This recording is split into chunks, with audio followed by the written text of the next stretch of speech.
What's up, SD Racing family, and welcome back to the channel. Today in the dyno we've got a Hellcat with a Whipple and a cam.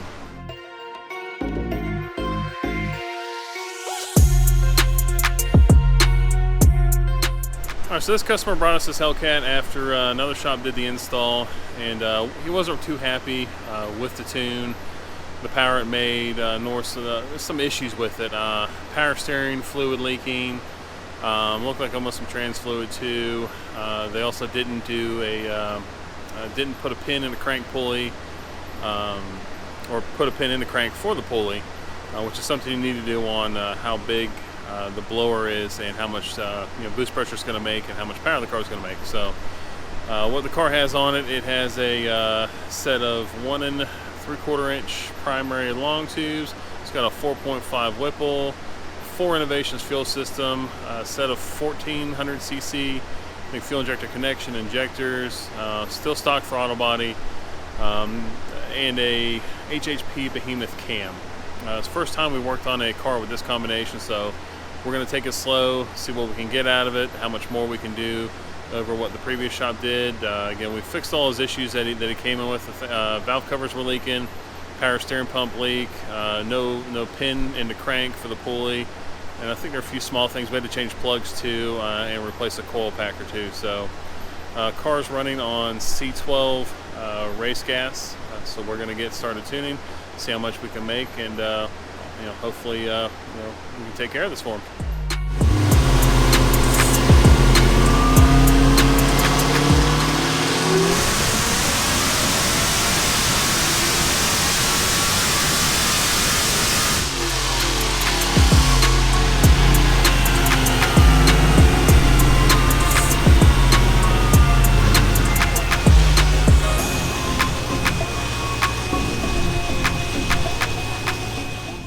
So we've just done the first 2 pulls with the car, just kind of learning what it likes and what it doesn't like, taking it very easy air-fuel ratio and timing wise.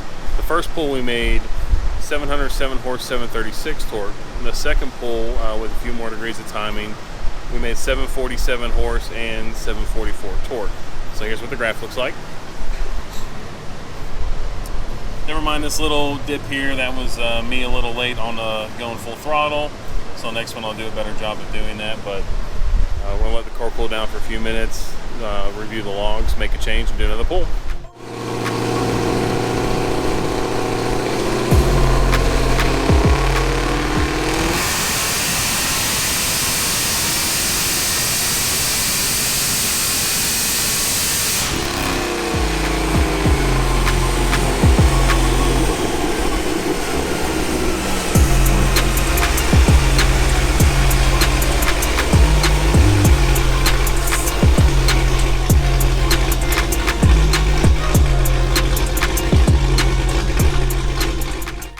We just finished up our third pull with the Hellcat. We made 790 horsepower, 763 foot-pounds of torque. Here's what the graph looks like. So it looks like I'm still a little lazy getting the throttle down, and this up here was a timing pull for some reason. Looks like maybe a compensation table, as there was no knock, so it did not pull any timing due to knock event, but we're looking through the graph, seeing what compensation table may be coming into play, letting the car cool down and do another pull.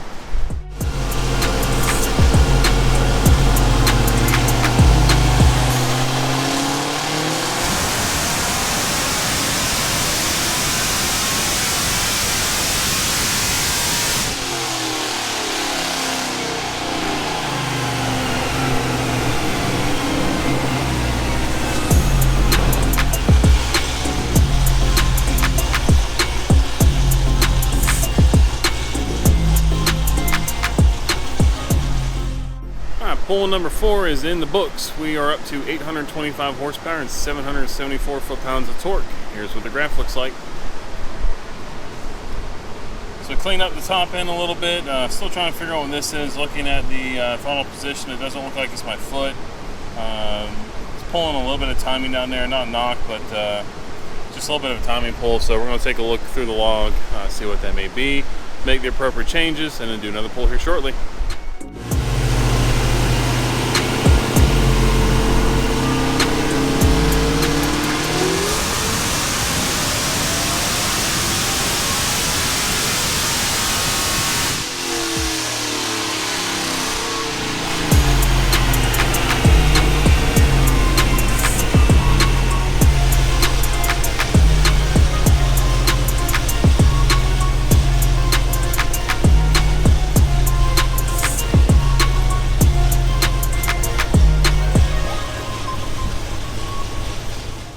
Alright, so that last pull that you saw only yielded another 1 horsepower with an additional degree of timing. So we've hit the cap. Looks like 825, 826. Really 825 is the limit. What our suspicions are, it's kind of from the start again, we haven't worked on this combination before, so we wanted to see what we could actually get out of it. We're actually able to get, I think the previous shop was a dyno jet. I think we got another 20 or 30 horsepower more. Let me go get the piece of paper that was writing results down on. Let's see, at the, I believe it was, we pulled some more timing out of it additionally compared to what they had, and I think our